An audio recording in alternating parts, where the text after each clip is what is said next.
The next step is to remove the pistons. To do that, you gotta remove the C-clips that are inside here, and the trick is don't let them fall down in the motor. If you do drop them, they always fall in the motor. Just like I told you, hang on to these little buggers. 96 miles, here's the other piston we got.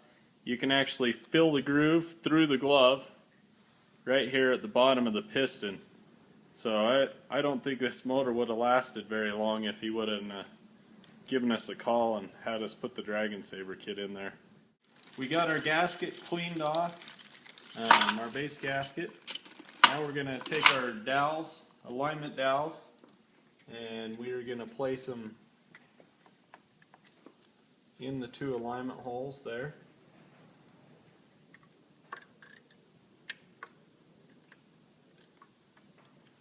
Now that we got those down, we're going to place our spacer with the other base gasket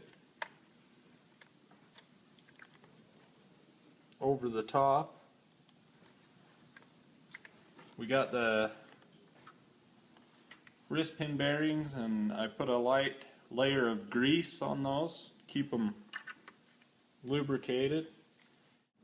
Riding on the ring goes up. Just make sure with these pistons the rings can go in either groove. They're identical rings, so you want to place it as close to the alignment pin as you can, and if you work it around just like that without scratching the piston or damaging it. For installing the C-clips, the easiest way to do it is if you stick one side in, you can work it around with a flathead screwdriver.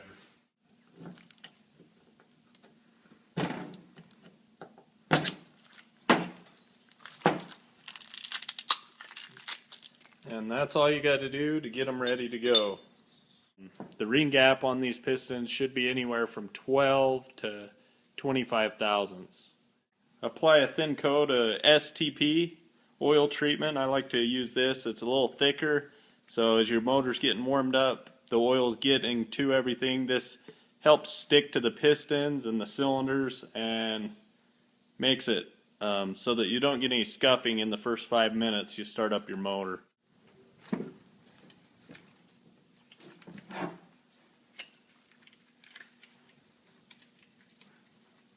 That is after you get it all cleaned out.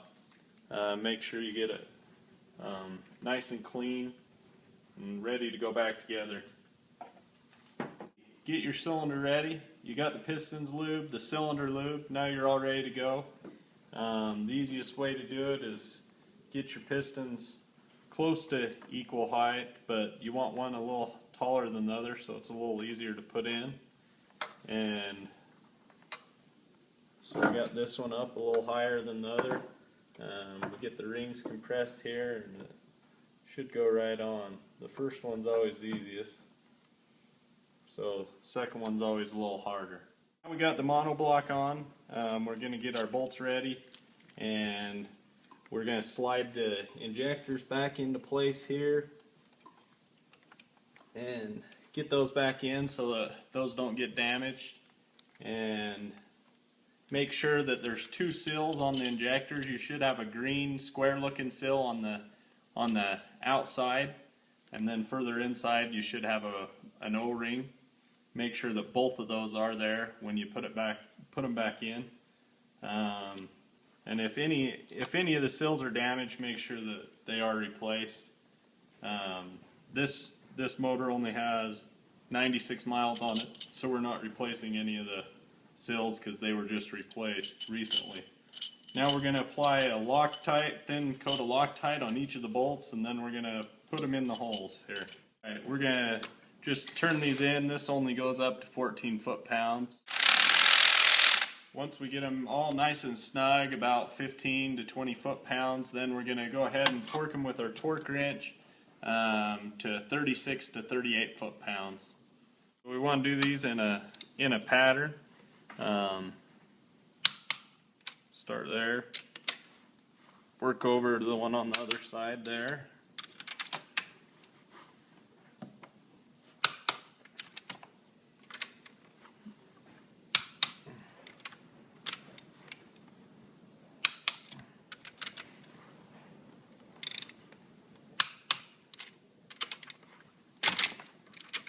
Try not to slip off.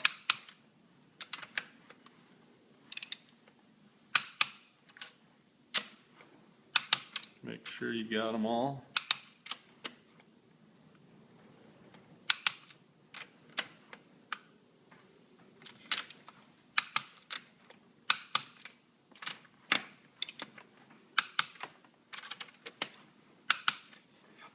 Next thing we do is we set the head on. Make sure we got everything out of the way here. Make sure our O-rings still look good. And our seal. Make sure we get the throttle cable out of the way. Set it on evenly. And then we're going to go ahead and apply Loctite to our bolts and also some gasket sealant around the head, just to make sure that we get it nice and sealed up tight.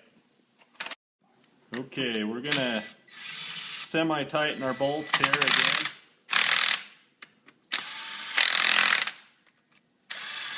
Make sure to follow my pattern here. Work your way.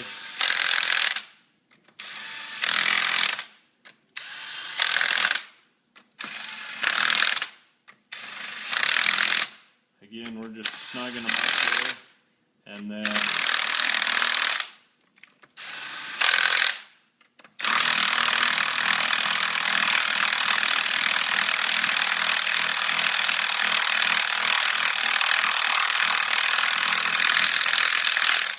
just getting them to 14 foot-pounds, and then from there we're going to go to 23 foot-pounds on the head torque.